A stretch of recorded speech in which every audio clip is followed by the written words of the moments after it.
I risked my life for my friend. It was hell. In the picturesque town of Ashwood, where the sun spilled golden rays over Victorian houses and vibrant gardens, Claire Donovan seemed to have the perfect life. As a successful interior designer, Claire was known for her keen eye for detail and her ability to turn the ordinary into the extraordinary. Her husband, David, was equally charming, an ambitious real estate agent who had the charisma to make deals happen effortlessly. Together, they had built a home that was a reflection of their shared dreams, a beautiful Victorian house filled with laughter, love, and light. But as Claire approached the charity gala that was only a few weeks away, an unearthed secret would unravel the fabric of her seemingly perfect life. While cleaning the attic to make space for gala decorations, Claire stumbled upon an ornate, dust-covered box tucked away in a corner. Curious, she pulled it out and opened it, her heart racing with anticipation. Inside, she found a stack of yellowed love letters, written in an elegant script. The name at the top of each letter sent chills down her spine. Isabella. The letters were passionate, filled with heartfelt confessions and promises of eternal love, all addressed to David. Each word echoed with longing and betrayal, revealing an affair that had spanned over a decade. Claire's hands trembled as she read the final letter, which abruptly ended with no explanation, leaving a haunting silence that filled the attic. Devastated, Claire confronted David that evening, her heart pounding in her chest. David, who is Isabella? She demanded, holding the letters tightly in her hand, her eyes searching his face for any sign of the truth. David's expression shifted from surprise to a practiced calmness. I don't know what you're talking about, Claire. I've never heard that name before. It must be a memento from the previous owners. Claire wanted to believe him, but the words on the pages weighed heavily in her mind. This wasn't just an old box of trinkets. It was a gateway into David's past, a past that she realized she knew very little about. Her heart raced with the realization that the man she loved might have lived a life filled with secrets and lies. In the days that followed, Claire's sense of betrayal morphed into determination. She couldn't let this go. She needed to uncover the truth about David and Isabella. With her best friend Jenna, a tenacious journalist with a knack for digging up secrets, Claire set out to investigate. They started with the local archives, tracing any records of Isabella and her connection to David. As they delved deeper, Claire discovered that Isabella was not merely a name from the past, but a real woman who had mysteriously disappeared 10 years ago. The more they searched, the more questions surfaced. Who was Isabella? Why have David kept this a secret? What happened to her? Their investigation led them to the heart of Ashwood's real estate dealings. It turned out that Isabella had been involved in a lucrative property deal with David that had gone awry.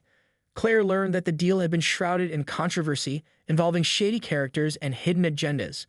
As they pieced together Isabella's life, it became clear that she had been a talented architect whose designs could have transformed Ashwood. Claire's emotions swung wildly from anger to confusion. The David she thought she knew was slipping away, replaced by a man wrapped in shadows and deceit. Late nights and secretive phone calls began to take on new meaning. Claire could no longer ignore the feeling that David was hiding something significant from her. One afternoon, while searching through old newspaper clippings, Jenna stumbled upon a photograph of Isabella at a charity event, standing beside a man named Marcus. The two seemed close, their body language suggesting a deeper connection. Jenna's eyes widened. "Claire, look at this," she said, pointing to the picture. Marcus was a major player in that real estate deal. I've seen his name pop up several times in the archives. He might know something about Isabella's disappearance. Determined to find out more, they set up a meeting with Marcus under the pretense of discussing an upcoming community project. When the day arrived, Claire felt a mix of excitement and dread as they entered a swanky downtown cafe. Marcus was tall and imposing, with sharp features and an air of confidence that bordered on arrogance. His presence commanded attention, and Claire felt a chill run down her spine as he greeted them. "So what brings you two lovely ladies here?" Marcus said, flashing a charming smile that didn't quite reach his eyes. "We want to discuss the potential for collaboration on community projects," Jenna replied smoothly, but Claire sensed that their true motive was hidden just beneath the surface. As they talked, Claire studied Marcus closely, searching for any hint of what might have happened to Isabella. The more they spoke, the more Claire realized that Marcus was not just a businessman. He was a master manipulator who thrived on control and power. "So you worked closely with Isabella, didn't you?" Claire asked, trying to keep her voice steady. Marcus' expression changed slightly, a flicker of something unreadable flashing in his eyes. "Isabella was a talented architect," he replied, "but her designs were too ambitious for Ashwood. Not everyone appreciates true artistry." Claire felt the tension in the air thicken, but Marcus quickly diverted the conversation back to community initiatives. She left the meeting feeling unsettled. Marcus was clearly hiding something, and she needed to find a way to uncover it. That night, Claire couldn't sleep. She lay in bed, replaying the meeting in her mind when David came home late, his footsteps heavy with the weight of secrets. She pretended to be asleep, but her heart raced as she listened to him move around the house. Was he really the man she thought he was? Did he love her, or had he merely been using her as a cover for his past? The following days blurred into a haze of investigation, phone calls, and late-night meetings. Claire and Jenny spent hours at the library, poring over public records, hunting for anything that might give them insight into Isabella's life. They discovered that Isabella had been engaged to a man named Richard before she disappeared, a man who had vanished from public records shortly after her last known sighting.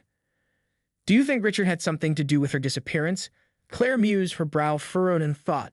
It's possible, Jenna replied, her fingers flying over her laptop as she searched for more information. But we need to find out more about their relationship. If Richard had motives, we'll need to figure out what they were. The plot thickened as they unearthed a series of emails between Isabella and Richard, revealing a tumultuous relationship filled with passion, jealousy, and desperation. Richard's last email, sent just days before Isabella vanished, hinted at a fight over her career and a desperate plea for her to return home. It's like he was losing control over her, Jenna said, reading aloud. He wanted her to abandon her dreams and focus on their future together. Claire's heart sank. The deeper they dug, the more she felt the weight of betrayal pressing down on her. David had hidden this part of his life from her, and now she was left to confront a world of deception that she hadn't known existed. In a moment of desperation, Claire decided to confront David once more. I need you to tell me the truth about Isabella, she demanded, her voice shaking with emotion. I know there's more to this story, and I won't rest until I find out what it is. David's expression shifted, and for a moment, she saw a flicker of fear in his eyes. Claire, you don't understand. It's not what you think. I was trying to protect you. Protect me from what? The truth? She shouted, her heart pounding in her chest. I deserve to know. But David retreated into silence, his lips pressed together in a thin line. The man she had loved was slipping away, and all that was left was a stranger shrouded in secrets. Frustrated and determined, Claire decided to take matters into her own hands. She returned to Marcus, seeking answers directly from the source. They met again at the cafe, and this time Claire was more focused, more demanding. I need to know what happened to Isabella, she said firmly, her voice unwavering. Marcus studied her for a moment, his expression unreadable. You think I know? He asked, a hint of amusement in his tone. Isabella was a free spirit. She made her choices. Maybe she didn't want to be found. Or maybe someone didn't want her to be found, Claire retorted, her frustration bubbling over. What do you know, Marcus? I can sense you're holding back. Marcus leaned back in his chair, a slow smile creeping onto his lips. You're sharper than I gave you credit for, Claire, but you're meddling in something far beyond your understanding. Claire's determination hardened. I'm not afraid of the truth. Perhaps you should be, he said cryptically. You might uncover things that will change everything you think you know. As Claire left the cafe, unease washed over her. She was treading in dangerous waters, and the implications of what Marcus had hinted at echoed ominously in her mind. The following days brought more unease as Claire and Jenna worked tirelessly, following every lead they could find. They learned about Isabella's last known whereabouts, a party at Marcus's home just days before her disappearance. The pieces were starting to fall into place, but the picture was far from complete. Driven by desperation, Claire decided to attend a charity gala organized by Marcus. The event promised a gathering of Ashwood's elite, and Claire knew this could be her chance to confront Marcus publicly and perhaps find answers about Isabella. She meticulously planned her outfit, choosing a sleek black gown that made her feel powerful and confident. As Claire arrived at the grand venue, the atmosphere buzzed with laughter and chatter. She scanned the crowd, searching for David, but her heart raced at the thought of facing Marcus. In the dim light, she spotted him across the room, holding court with a group of well-dressed guests. Taking a deep breath, Claire approached, determined to expose the truth. Marcus, she said, her voice steady despite her racing heart, I need to talk to you. Now. He turned, surprise flickering across his face. Claire, what an unexpected delight. Shouldn't you be enjoying the festivities? This isn't a social call, she replied, her gaze piercing through the crowd. I know Isabella was here before she disappeared, and I want to know what you did to her. The laughter around them faded, and an air of tension enveloped their conversation. Marcus's smile disappeared, replaced by a look of irritation. You're making a scene, Claire. This is a charity event, not a courtroom. I don't care, she shot back, her voice rising. Isabella deserves justice, and I won't stop until I find out the truth. Before Marcus could respond, David appeared, placing a protective hand on Claire's arm. What's going on? He demanded, concern etched across his face. Your wife is questioning my integrity, Marcus replied, his tone deceptively smooth. Perhaps she should enjoy the gala instead of digging up old ghosts. Leave her alone, Marcus, David said, his voice low and threatening. Claire felt the tension between the two men crackle in the air. Marcus raised an eyebrow, his eyes glinting with amusement. "I'm merely engaging in conversation. Claire, you should really consider letting this go. The past is best left buried." Claire's heart raced as she glanced between them, realizing the dangerous game they were playing. She could sense the underlying threats, the unspoken words that lingered in the air. David was hiding something, and she was determined to uncover it. "Isabella's life mattered, Marcus," Claire asserted, her voice steady, "and I won't let you intimidate me." With that, she turned away, seeking refuge among the guests. As the gala progressed, Claire felt a whirlwind of emotions. She was surrounded by laughter and music, but her heart was heavy with the weight of secrets. David found her later, pulling her aside to a quieter corner. "What were you thinking?" he asked, his voice a mixture of frustration and concern. "You can't just confront him like that." "Why not?" Claire replied, her voice rising again. "He knows something, David. I can feel it. And if you're truly innocent, then why are you protecting him?" David's expression darkened. "I'm not protecting anyone. I just want you to be safe." "Safe?" Claire laughed bitterly. "From what? The truth? You're the one who's been hiding everything from me." David's jaw tightened, and Claire saw the flicker of anger in his eyes. "I thought I was protecting you. I didn't want you to get hurt." "By hiding the truth?" Claire challenged. "David, this isn't just about you anymore. It's about Isabella. It's about justice. You can't keep running from your past." David's gaze dropped, and for a moment, Claire thought she saw a flicker of regret. "I never wanted this for you, Claire. I wanted to give you a life free of drama, free of complications. But this is the reality we're living in," Claire insisted. "I can't ignore it anymore. Not when there's a woman out there who deserves to be found."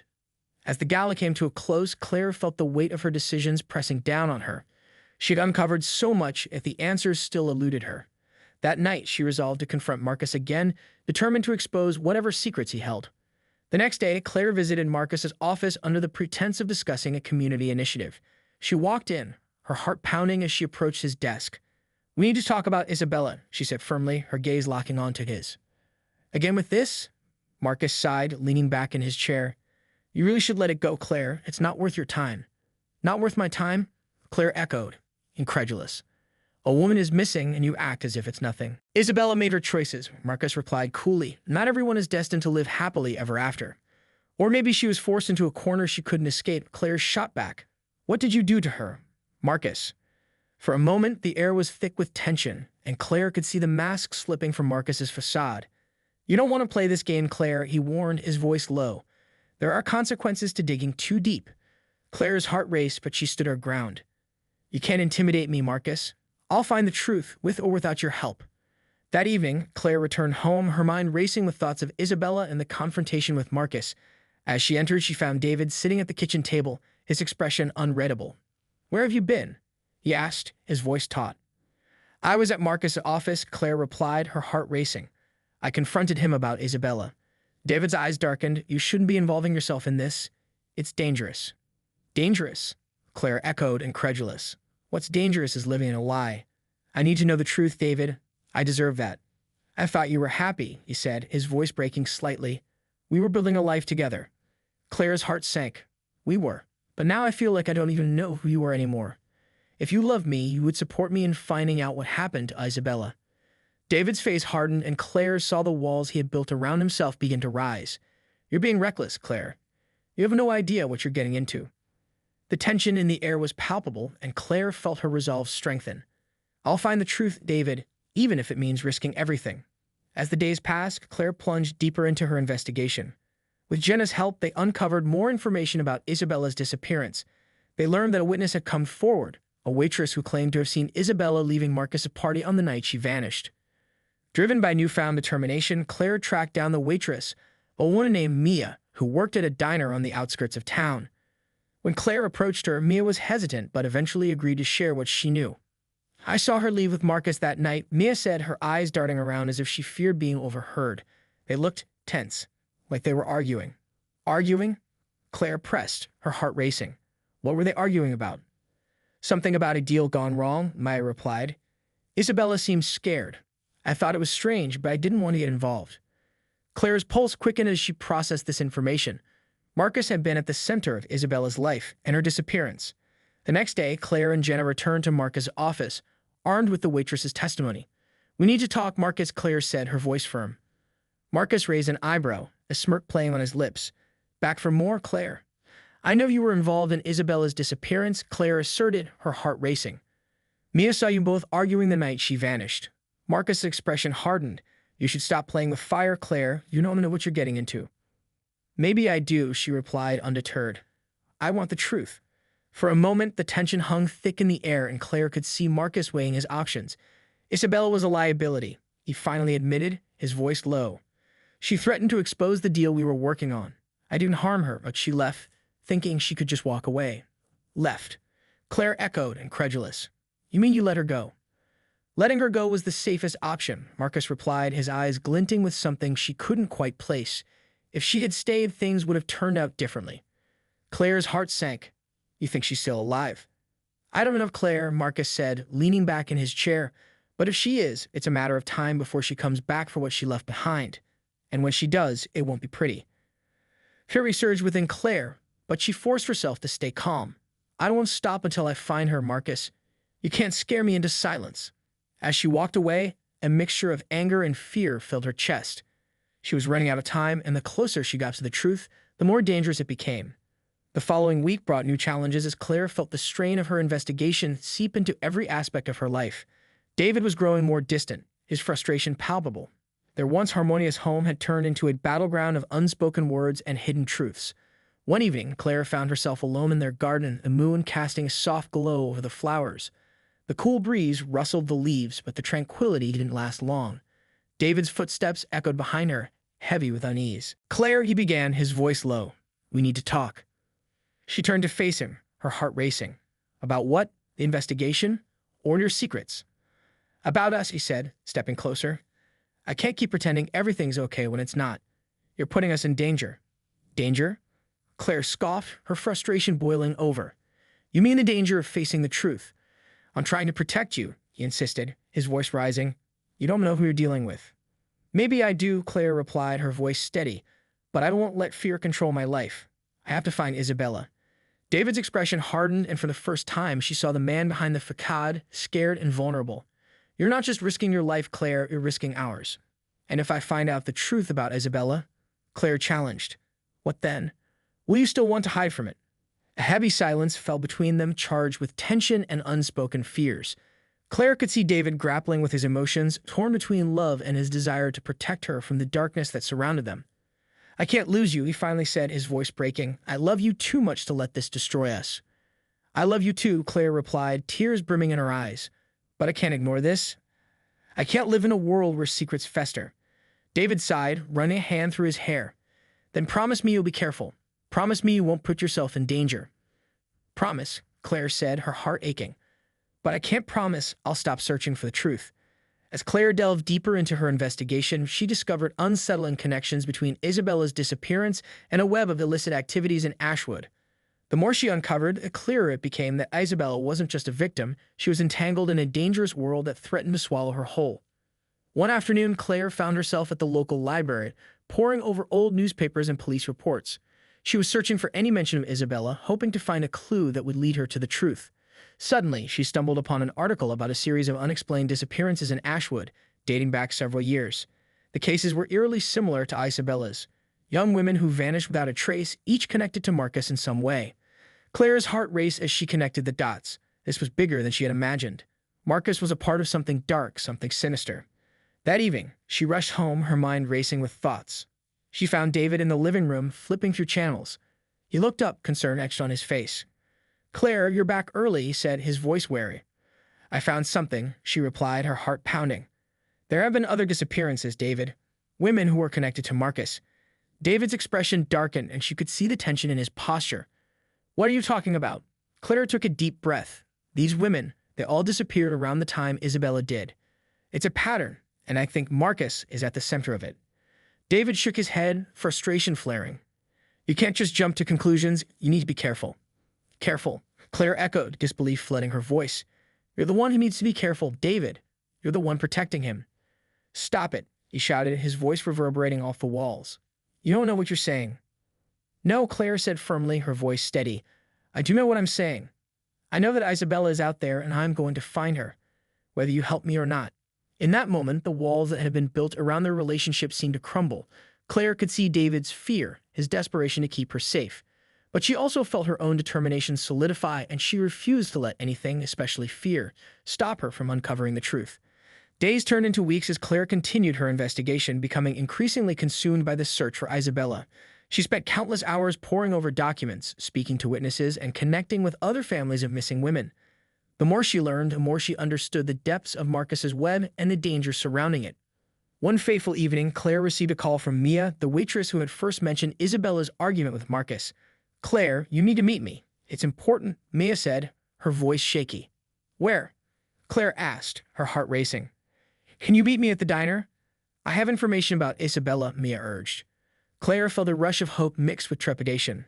"I'll be there." As Claire drove to the diner, her mind raced with possibilities. What could Mia have uncovered? What new revelations awaited her? When she arrived, Mia was already seated in a booth, her hands trembling as she clutched a cup of coffee. "Thanks for coming," she said, glancing around nervously. "I don't want anyone to overhear." Claire slid into the booth across from her, concern etching her features. "What's going on, Mia?" "I overheard something," Mia said, her voice barely above a whisper. "Some of the regulars were talking about a place where they take women like Isabella. They said it's a secret location, and it's run by Marcus." Claire's heart raced. "What do you mean? Where is it?" "I don't know exactly," Mia admitted, her voice trembling. "But they mentioned a warehouse on the outskirts of town. It's where they keep them." Claire's breath caught in her throat. "Keep them? What do you mean?" "Keep them for their own reasons," Maya replied, fear shining in her eyes. "I don't want to know any more than that, but I thought you should be aware." Claire felt a surge of determination. "I need to go there. I need to find out the truth." Mia grabbed Claire's arm, her grip firm. "You can't. It's too dangerous. You don't know what they're capable of." "I have to," Claire said, her voice steady. "Isabella deserves to be found, and if Marcus is behind this, I won't let him get away with it." As Claire left the diner, her heart pounded in her chest. The warehouse could hold the answers she sought, but it also posed a grave danger. She knew she had to be careful, but her resolve was unshakable. That night, Claire confided in David, sharing everything Mia had told her. "I'm going to the warehouse tomorrow," she declared, determination shining in her eyes. David's expression darkened. "You can't just go there alone. It's too dangerous, Claire." "I have to," she insisted. "I can't wait any longer. I need to find Isabella." "I'll go with you," David offered, his voice steady. "If you're going, then I'm not letting you go alone." Claire felt a mix of relief and apprehension. "Are you sure? This could get ugly." "I don't care," David replied, his gaze unwavering. "I can't lose you, Claire. We'll face this together." The next day, they set out for the warehouse, nerves tingling with anticipation and fear. As they approached the secluded building, the sun hung low in the sky, casting long shadows across the ground. Claire took a deep breath, steeling herself. "We have to be quiet," she whispered. "We don't know who might be inside." They crept around the side of the building, searching for an entrance.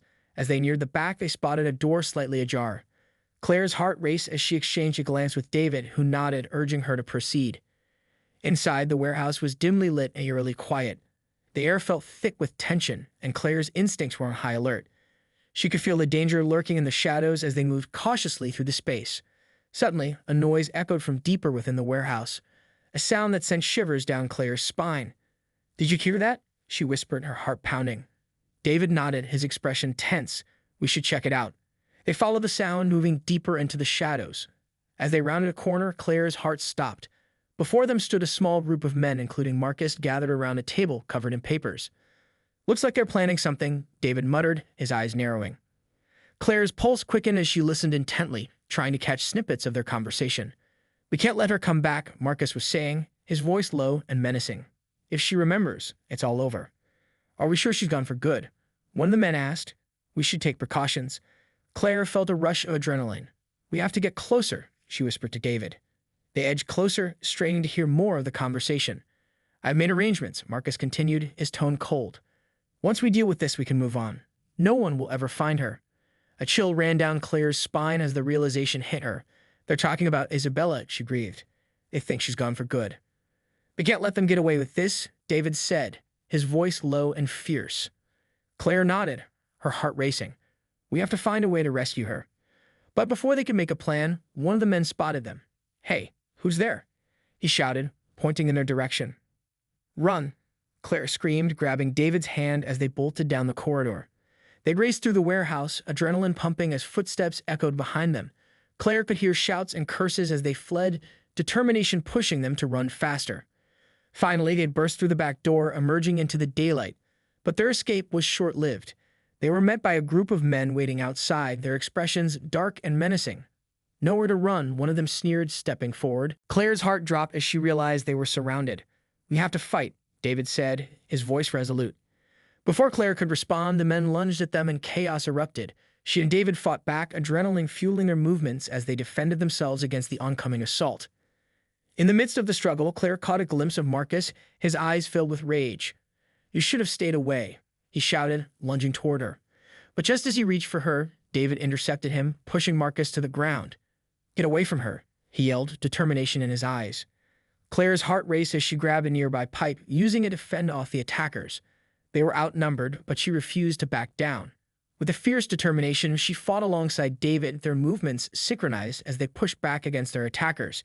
Every blow they landed felt like a step closer to the truth, to rescuing Isabella. But just when it seemed they might overpower the men, a sharp pain shot through Claire's side. She gasped, stumbling backward as she clutched her wound. "Claire!" David shouted, panic flooding his voice. Before she could respond, darkness closed in around her as she collapsed to the ground, her vision blurring. "Stay with me," David cried, rushing to her side. Claire's eyes fluttered open as she fought against the darkness. "David," she whispered, her voice weak. "We have to stop them." "I won't let you go," he said, desperation lacing his voice. "Just hold on. Help is coming." But Claire felt herself slipping away, the world around her fading as the pain consumed her. She could hear David shouting, pleading for help, but it all felt so distant. Just before everything went black, one thought resonated in her mind. Isabella needed her. She couldn't give up, not now, not when the truth was so close. When Claire finally awoke, she found herself in a sterile hospital room, the beeping of machines surrounding her. Panic surged through her as she remembered the events of the warehouse. "David?" she called out, her voice hoarse. "Claire." His face appeared in her line of sight, relief washing over him as he rushed to her side. "Thank God you're awake." "What happened?" she asked, struggling to sit up. "You got hurt during the fight," David explained, his expression grave. "But you're safe now." The police showed up just in time. They arrested Marcus and his men. Claire's heart raced as she processed the information. "Is Isabella?" David's expression softened and he took her hand. "They found her, Claire. She's safe. They're bringing her in to see you." Tears streamed down Claire's face as relief flooded her. They had done it. They had fought against the darkness, and they had won. A few moments later, the door opened and Isabella stepped into the room looking fragile yet relieved. Claire's heart soared as she rushed to her friend, pulling her into a tight embrace. "I was so scared," Isabella whispered, tears brimming in her eyes. "Me too," Claire said, holding her close. "But we're safe now. You're home." As they embraced, Claire felt the weight of the world lift off her shoulders. They had faced the darkness together, and now they could begin to heal. But as they stepped into the light, Claire knew one thing for sure. They would never forget the battle they had fought, nor the bonds that had been forged in the fire of their struggles. Together, they had emerged stronger, ready to face whatever came next. And for Claire, the journey had just begun.